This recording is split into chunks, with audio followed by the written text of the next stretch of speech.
अस्सलाम वालेकुम friends, students, आइडियंस and farmers. मैं डॉक्टर जावेद खुसो आज आपके साथ एक अहम केस डिस्कस करूँगा। ये एक सिंधी नस्ल की काऊ है। आप इसकी देख रहे हैं, इसकी जो है मूवमेंट आप देखें और सेलिब्रेशन देखें। इसकी जो मुंह से राल इसकी टपक रही है। तो ये कुछ इस तरह का केस है कि ये जो है लास्ट ये थर्ड डे है। लास्ट 3 दिन से ये देखें आप, स्विचिंग ऑफ टेल जो है दुम को जो है ऊपर करके और फोर्स लगा रही है स्टूल के लिए, मगर स्टूल पास नहीं हो पा रहा है। और इसकी यूरिन की जो है वो ड्रॉप टू ड्रॉप यूरिन कर रही है। एक्साइटमेंट भी बहुत ज़्यादा है और इसके जो कान है वो भी अलर्ट है। ये जो बिलोंग भी कर रही है और जो है रेस्टलेस भी है। कम जो है ज़्यादातर जो है खड़ी रहती है और कम जो है बैठती है तो 2 मिनट के बाद फिर से उठ जाती है। तो फार्मर ये कंफ्यूज था। ये आप देख रहे हैं, ये 5th डे की है। डे वाइज में इसलिए आपको दिखा रहा हूँ। ये 5 डेज़ तक अंडर ऑब्जर्व रही है। तो हमने फर्स्ट डे पे उसको डायग्नोस किया था कि इसको जो है रेबीज़ है, मगर फार्मर्स इस चीज़ को नहीं मान रहा था। तो हमने अंडर ऑब्जर्व रखा। हमने डेली बेसिस पर विज़िट की। मैंने अपने असिस्टेंट को कहा कि आप डेली इसकी वीडियो बना कर आएँ और इसको चेक करते रहें दूर से। तो लास्ट डे पे मैं भी गया था, तो मैंने ये चेक किए। ये है 5th डे की है। तो डिफरेंट डॉक्टरों ने इसकी ट्रीटमेंट भी करते रहे, मगर उनको ये कंफर्म नहीं हुआ कि रेबीज है या इसको हाइपोमैग्नीसिया है। तो मैंने इसको क्लियर बताया ये रेबीज़ का केस है, क्योंकि ये जो है मूविंग जो ऑब्जेक्टिव है उस पर ये अटैक भी कर रही है।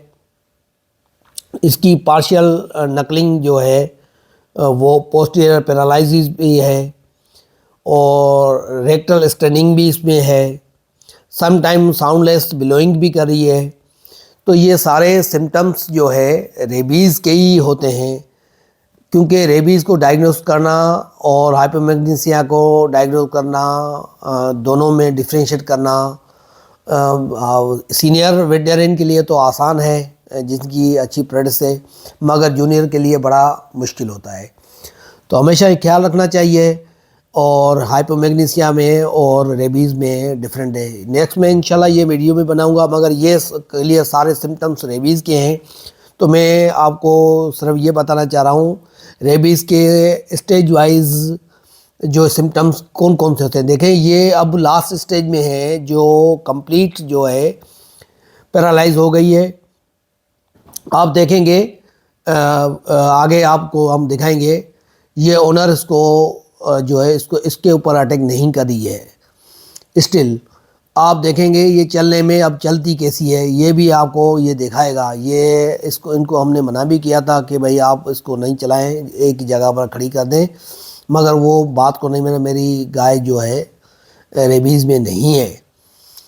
तो ये देखें चलने में, आप उसके देखें चलने में जो है इसकी जो गेट है वो एबनॉर्मल गेट है। जो स्पेशली जो है पोस्टीरियर आप पिछली टांगे से चेक करेंगे, ये पार्शियल जो है पैरालाइज है। आप देखेंगे चलने में जो ये कैसे चलती है। ये देखें, ये बैठ गई बिल्कुल जो है। जब भी थोड़ी देर के लिए, अब पहले जो काफ़ी टाइम खड़ी रहती थी, उसके बाद जो है बार बार बैठ जाती है। डॉक्टर्स दूसरा जो है पैरावेट्स हैं, उन्होंने कहा कि कोलिक है। कोलिक नहीं है, ये जो है श्योर है ये रेबीज़ में ही है केस। देखें ये जो है अब थोड़ी देर चलने के बाद ये बैठ जाएगी। ये बिल्कुल जो है थोड़ी आगे चलेगी बैठ जाएगी। देखिए देखें, ये देखें, ये अनकॉन्शियस जिस तरीके से, और कान देखें इरेक्टेड है, अलर्ट है, इसके मूविंग आउटलेट पे अटैक भी करी है। तो ये सारे सिम्टम्स रेबीज़ के हैं। ये लास्ट स्टेज में होती है। आप जो है इसको आप नोट करें, ये देखें, ये बिल्कुल जो है सारी चीज़ें रेबीज़ की ही शो कर रही है। ये सिम्टम्स कंप्लीट रेबीज़ के हैं। Thank you for watching our YouTube channel. अगर अभी तक हमारे चैनल सब्सक्राइब नहीं किया है तो काइंडली सब्सक्राइब करें, लाइक करें और शेयर करें।